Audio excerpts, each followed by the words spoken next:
What's happening, guys? Kenny here again, and today I've got a hype versus reality video for you. And what the knife I'll be talking about today is the Spyderco Smock. That's right, guys. This is a collaboration between Spyderco and Kevin Smock, who is a custom maker. There's his maker's mark. And Kevin Smock, there's actually kind of an interesting story behind Kevin Smock and him and Spyderco. So Kevin started as more like just modifying Spydercos, and he started Bauer Bladeworks, I think is how it's spelled, maybe Bauer Bladeworks is how it's pronounced. But so he started just modifying Spydercos, and then that turned into him actually wanting to just make his own design. He then took kind of like some of Spyderco's trademarks, like the compression lock and the Spidey hole, and made his own knife called the SK23, I believe, which kind of looks a lot like the Smock here. And from there, it kind of like just exploded. And then when Spyderco saw that, they said like, hey, let's make a collaboration. And then the Smock was born. So in saying that, Kevin Smock is the designer, and the SK23, I believe, is the knife that this was designed after. So going forward, I'm going to go ahead and say I want to give a big shout out and thank you to John Runyon, who is a subscriber of mine, and he's his screen name or Instagram screen name is KME User. And John, yeah, thank you so much, man. It's really awesome of him to let me go ahead and borrow this, and then also the Kapara at the same time. And I would just want to give a big shout out and thank you to him. Really appreciate it, man, and I really enjoyed using these two knives. So moving forward, if you guys have not watched my hype versus reality, I'm going to go ahead and put the specs on the page, and then I'll do some size comparisons. Then I'll go over the hype, which could be you know, like it could be done by the manufacturer, it could be done by the designer, it can be done by the distributors. We also create hype in the community, whether it be YouTubers or blade forums or something like that. There's tons of hype created there, and then we also have our personal hype. I'm gonna go over that, and then I'll go over the reality. You know, like when I actually got it out of the box, used it. Did it come to fruition? Did it actually meet the hype? So that's how this hype versus reality goes. And I'll go ahead and start things off with the specs right here. I don't want to waste your guys' time by spewing off a bunch of numbers, so I just do it this route. And we'll go ahead and bring you back and go into some size comparisons. And we'll start with the Kapara, because that's the knife that came with it. From John. So that's a good size comparison too. It's a nice way to kind of look at it. And then we'll go ahead and see the PM2, which is also another good size comparison. Very similar size. And then we'll go ahead and bring in some Benchmates. Go ahead and do the Freak. The 940. You guys saw that these were the ones I used in the Kapara. They're just good size comparisons, so it gives you a good grasp on the knife size. Especially the 940's got a really similar handle, so that's going to give you a good idea of how big this handle is. And the grip size back here. And then we'll move along, go ahead and show you some other ones. Yeah, bam! Give you a big old size comparison there as that dwarfs that little guy. And go ahead and bring in the SNG from Strider. This is a Microtech SOCOM Elite. Those of you guys that don't know what that is. The Strider actually gives you a good size comparison. Really similar grip size there, and then cutting edge, very similar. So that's it for size comparisons. Oh, actually, let me bring one more in just because I got it right here. Yeah. Super stoked on this, guys. This is the Ferrum Forge / Protect / drop. This is the Mordax button lock. So really digging that, guys. And after that, we're going to go ahead and talk about the hype. And there is a lot of hype surrounding this, guys. It's just everyone that's gotten these, a lot of reviewers, a lot of people have just been gushing over it. Like, they just love this knife. A lot of guys. And, you know, I think a lot of that has to do with, it's just a very unique design. It's got this flipper tab that's just kind of squared off, and it's from the top like that. It's got the Spidey hole too. You've got a compression lock. So this does have a compression lock, as you guys can see. There is a lock bar that comes out. It is the opposite of what you see from like a PM2 or a Para 3. See how this comes out from this direction instead of from that direction.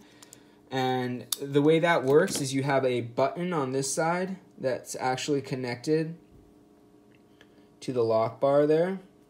And then that pushes the lock bar over. Sorry, it's having a hard time focusing. So that pushes the lock bar over and it disengages the lock.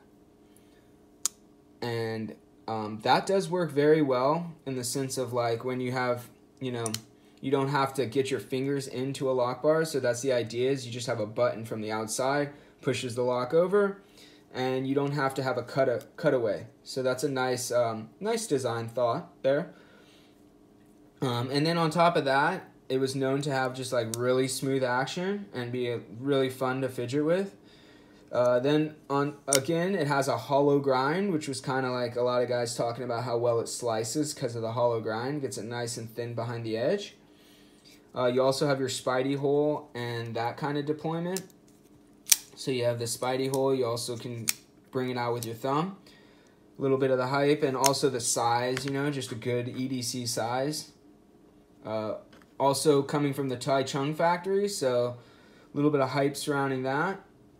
And, you know, with the carbon fiber scales with the peel ply texture. So another thing that could be hype. And then, yeah, I mean, that's pretty much the hype on this guy. I mean, there's just a lot of guys talking about how much they love this knife. And there is a lot of hype surrounding it. So, in saying that, I was really intrigued by it and really wanted to get it in hand to see how it performs. And, sorry, I'm kind of looking at things here because it's just always curious. It's hard to see through the camera, too. So I'm just kind of looking as I talk. But, yeah, I was really into it. Really just into getting this knife just to see if the hype really all, like, came to fruition. I really wanted to see what it was all about. And when I got it, guys, when I got it out of box, yeah.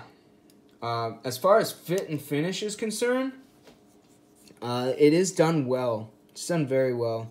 As you can see, all the hardware is sunk very nicely into the scales. The speed holes are cut very nicely. You can see some of the machining there, but really clean lines. The peel ply has a good texture, but it's not like really nice texture. Not like even like a PM2 where it kind of takes your nail. I don't have a PM2. Oh, here we go. Like even that's got more texture from the Para 3 than this. It's kind of just real light texturing, so that's a nice touch. As far as centering goes, this thing's pretty much dead on. And I guess like the spine, this is all done very nicely and chamfered. The Spidey hole is slightly sharp, but not as sharp as other knives I've got from the Taichung factory. This is actually relatively well done, and there's not much of a sharp edge here, especially even compared to the knife I got at the same time, the Capara. This is much, much sharper.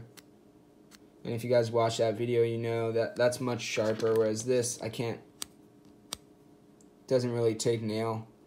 So it's chamfered nice, and as you guys can see there, this is chamfered nice as well. The jimping is not chamfered necessarily. It's kind of sharp. See my nail coming off there. So that's kind of sharp, and on this edge here, that's kind of sharp. But it's not something that I noticed or gave me any issues. This is chamfered nice as well, although it is relatively sharp, especially even compared to the Spidey hole. See it taken off nail there, so we know that's relatively sharp. That could have been chamfered a little better. The blade finish is nice. We have like a, vertical lines here. Nice coarse vertical lines, then polished for that nice kind of mirror finish there. Not mirror, but reflective finish. And then we have horizontal lines on the flats, satin nicely. And we get a little play on the reflection there, especially with the hollow grind. You get that play with the light. Very nice.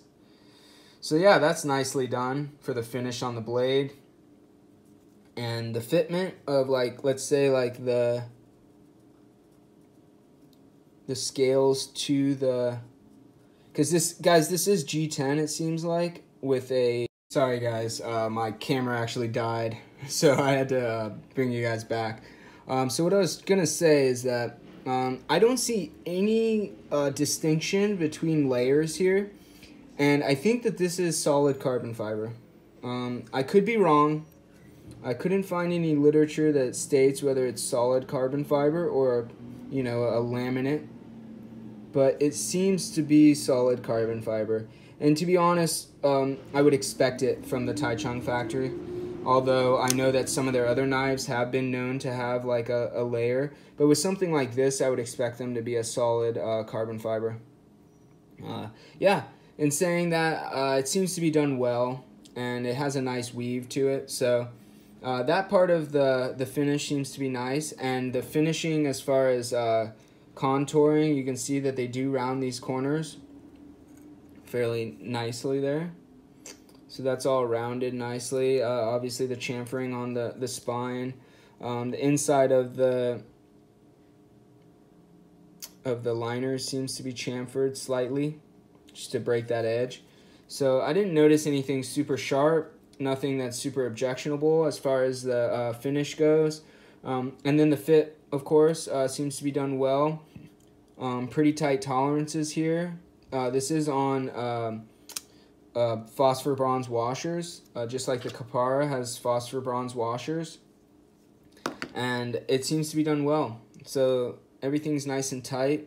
Like I said, centering's pretty much dead on. So yeah. Very nice as far as fit and finish is concerned, and nothing that I would necessarily object to. Then moving forward, I'll talk about the action. And as far as the action is concerned, this knife, guys, is amazing. When you want to deploy it from the flipper tab, I haven't had any issue. The detent seems to be done very well, where that thing just flies out. Very nicely done as far as that's concerned. And deploying from the thumb with the Spidey hole, you do have to kind of push out, guys. I know a lot of other Spidey holes, for instance, like this guy, you can just push in this direction and it will fly out. With something like this, you can't push necessarily this direction. You almost have to draw out this direction, which I also noticed with stuff like the Spidey Chef's, another one where you kind of have to go out with it. It does work well when you go out. And then also with the Spidey flick, that one's a little more just intuitive, where you just can flick it out and it does just fly out. The detent does seem to be done very well on this. And one thing to note is that I did try to just like you would do with the Para 3, I did try to just deploy it by compressing the compression lock and flipping it out. That does not necessarily work with this knife, guys, and the reason for that is there is a secondary detent. So when you push that, there is a secondary detent that is holding this knife in place. And then you have to really push past that detent to get it to release. So you can do it, but it definitely takes more of a, you know, a motion that's like pushing it past the detent. You have to really kind of jerk it out to get it out. So you can do it, but it's not as easy as like a compression lock on a Para 3 or PM2 or something like that. So just something to note, there is a secondary detent. And another thing to note would be that this is definitely something you can deploy in any way. It seems like it lends itself very nicely to any type of deployment as far as that flipper tab is concerned. And the way that there's nothing sticking out this direction, and there's nothing sticking out after you deploy it. So that's a very nice touch. And as far as how it swings back down, you guys can see this is very free and it's very smooth, which makes it very nice to fidget with, very nice to play with. And I did find myself having a hard time putting it down. And then again, I'll talk about this lock because as I talked about before, we have a compression lock with a button. So you have what seems to be a button lock, but in reality, it's actually got a leaf that comes over. So it's more like a liner lock meets a button lock, like a compression lock meets a button lock, essentially is what it is. And you're able to push the lock bar over with that button and release the blade, and it's a joy to use, guys. I'll say that. It's very easy to use, and you're never going to get tired. Like, you're never going to be like, oh, my finger hurts from pushing over the lock bar, or like my thumb hurts from pushing over the lock bar, or my finger hurts from, you know, flipping a tab that has jimping on it. This does not have any jimping, and this button lock's very easy to push over, and there's no button lock. This compression lock's very easy to push over, and there's no issue with trying to get your thumb in or jimping on that or anything like that. So it's very, very nice to play with. And I did find it to be probably one of the most enjoyable knives I've ever fidgeted with, in a sense. Like, if you're just talking about joy to fidget with, I would say this is probably one of the top, for sure. Yeah, very, very nice, guys. Other than that, if I'm moving forward into the blade shape and, you know, cutting geometry and all that stuff, we have I guess you would want to call this kind of like a Warncliffe meets a drop point, meets like a sheep's foot. It's definitely an interesting blade shape we have here with kind of like a, you know, just like a cut off clip tip like that, kind of like a clip point, but it's like a very, very interesting blade shape and mixes kind of like a lot of different designs together.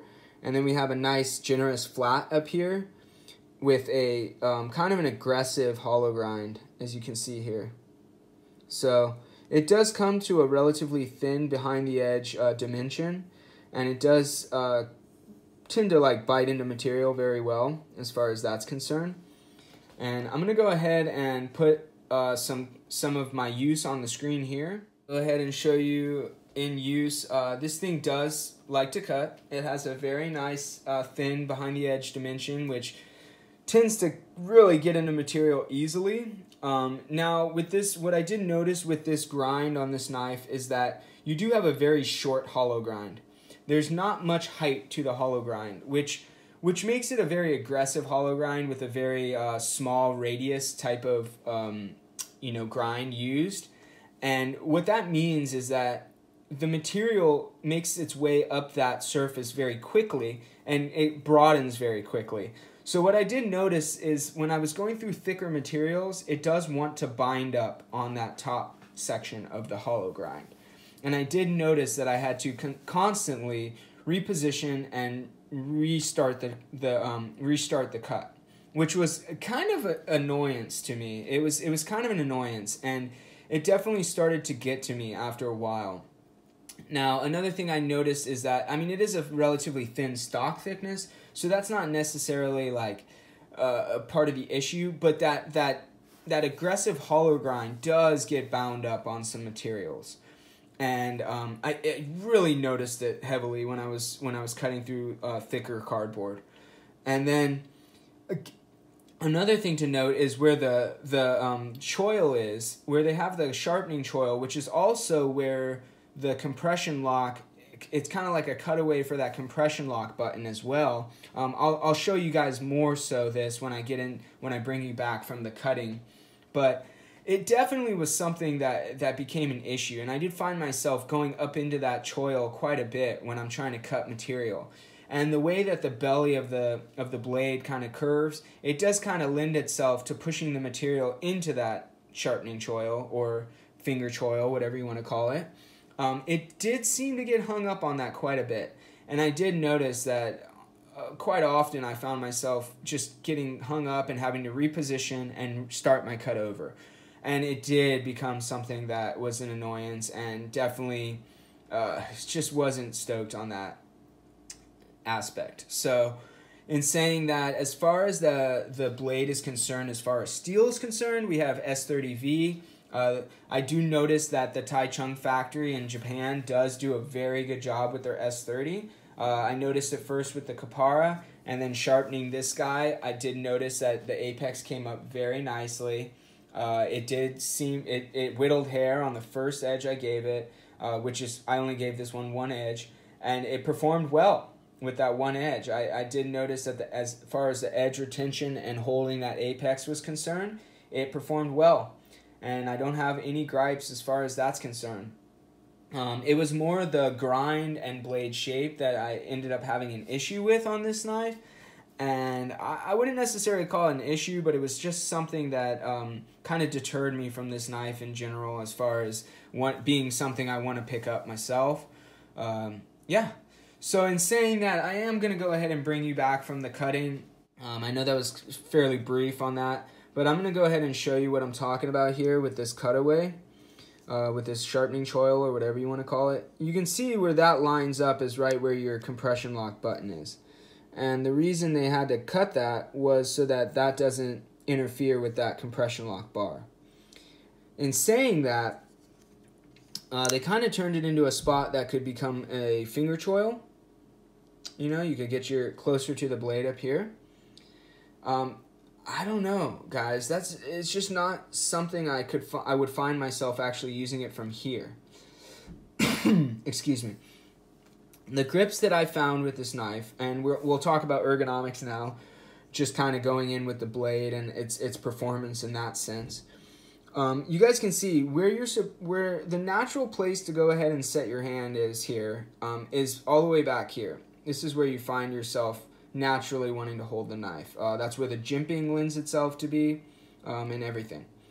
Look how far away from the blade you are here, guys. These are 1/2-inch squares. We're talking almost 1.5 inches away from the blade. That is significant, guys. And when you're back here, it feels telescopic.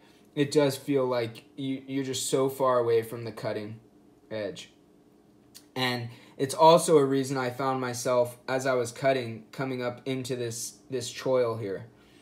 I did find myself having an issue with that.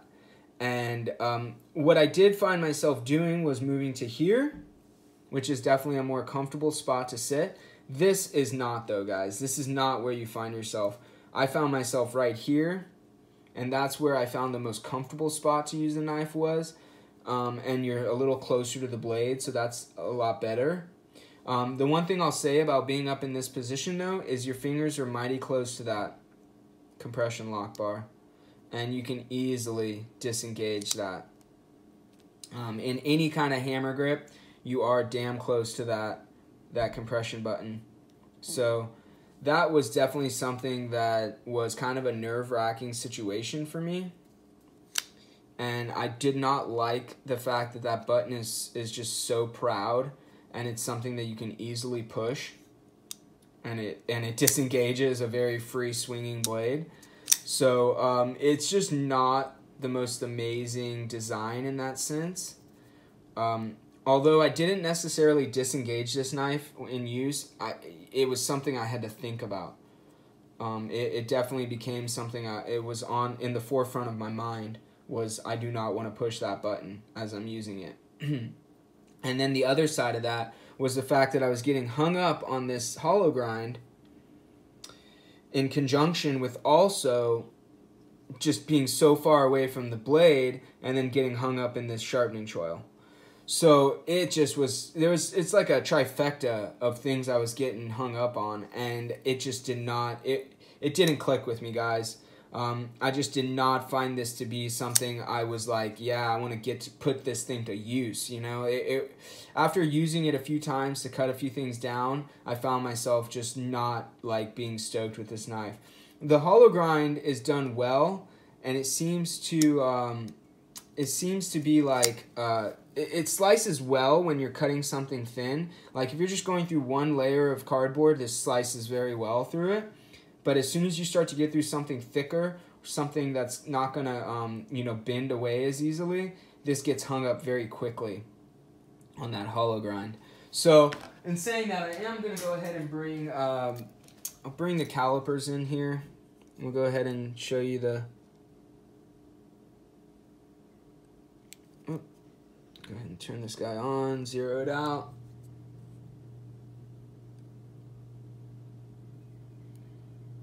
$18,000s, guys.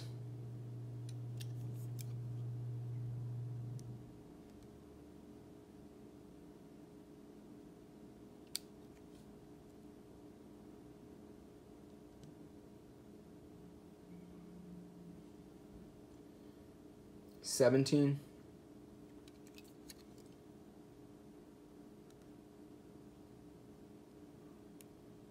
17,000s. So 17,000s is probably your average BTE.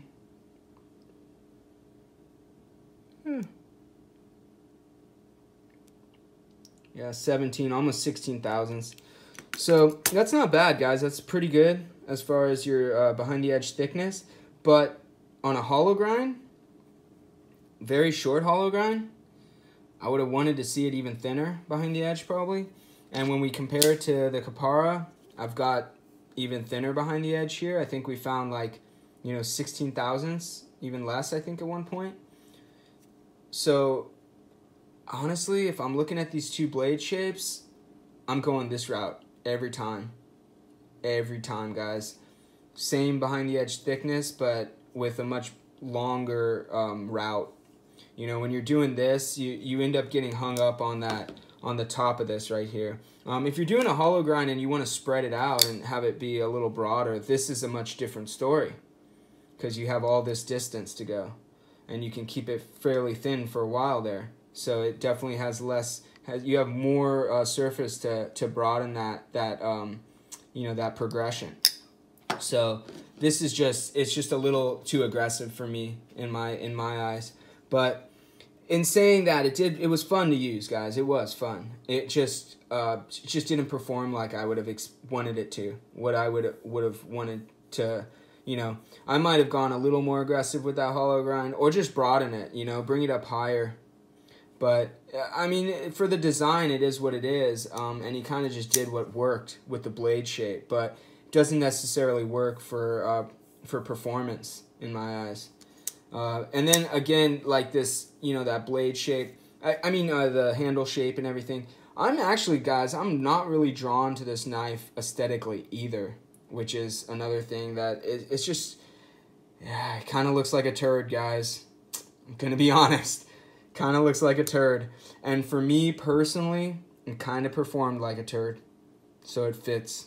And I'm sorry, John. I really don't want to be bashing your knife, and I'm really not trying to bash your knife. I just, I personally did not find it to be that enjoyable to use, except for the action. The action was excellent.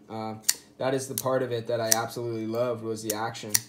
Everything else just kind of came up short for me. The clip is okay.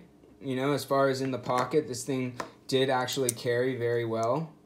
The clip's done fairly well. It's just your normal spring Spyderco clip. Has good retention, has good ramp. I didn't notice it to be a hot spot at all. You got a nice flat here, so your hand fits very nice there. Clip kind of disappears in the center of the hand, although this point does kind of, you know, hit right in that knuckle right there. So that's not perfect, but it worked very well. And up here, I didn't notice it too much. Clip didn't become a hot spot or anything, so that's done okay. Nicely done there. Lanyard holes there. Don't really need it for me. Seems like they could have taken away a little bit of that handle. Nothing I could complain about. And then as far as carry, as far as the weight is concerned, you know, this is done very well in that regards. 3.65. That's pretty good for your blade length and everything. That you can't really complain about that weight. As far as carry goes, it does very well in the pocket. Kind of disappears. It does have that like Benchmade 940 kind of outline, so it really does disappear in the pocket. Very well done in that concern. And then you put a deep carry on this, and man, that thing's gonna disappear if you like it going deep, which doesn't bother me. And there's not a lot of, you know, nothing that's too objectionable sticking out there, although that shape isn't exactly like something pretty or anything. It doesn't look great, but nothing objectionable. So yeah, in that concern, it did pretty well. I just didn't love this knife, guys, and I'm not going to be buying one. Just to keep it simple, it's just not something I'm into. I'm just not drawn to this knife at all, and I will not be purchasing one unless I got a stupid deal and I just wanted a fidget knife, because honestly, that's its best aspect for me personally. That's what it's got going for it. Other than that, functionally, not my jam, guys. Just not my thing. And I know a lot of guys love it, and I really don't want to knock it too much, because, I mean, I did already, but it's just, it is fun. And for a guy that doesn't do a whole lot of cutting, this is probably just fine. But if you're talking about a bunch of cutting, guys, guys, that kills this knife for me. I mean, these came at the same time. Honestly, this thing was pretty much just non-existent compared to this thing. This thing was just on another level. So, yeah, that's just my take on it, guys. I hope you enjoyed this. I hope it brought some value to the community, something new to hear about the Smock. I know there's tons of guys out there that already talked about this knife, although I didn't hear a lot of negative reviews on it. So, this is kind of a negative review, unfortunately. So, thanks for watching, guys. I hope you enjoyed this. Again, I hope it brought some value. And thanks a lot for watching. Have a great day.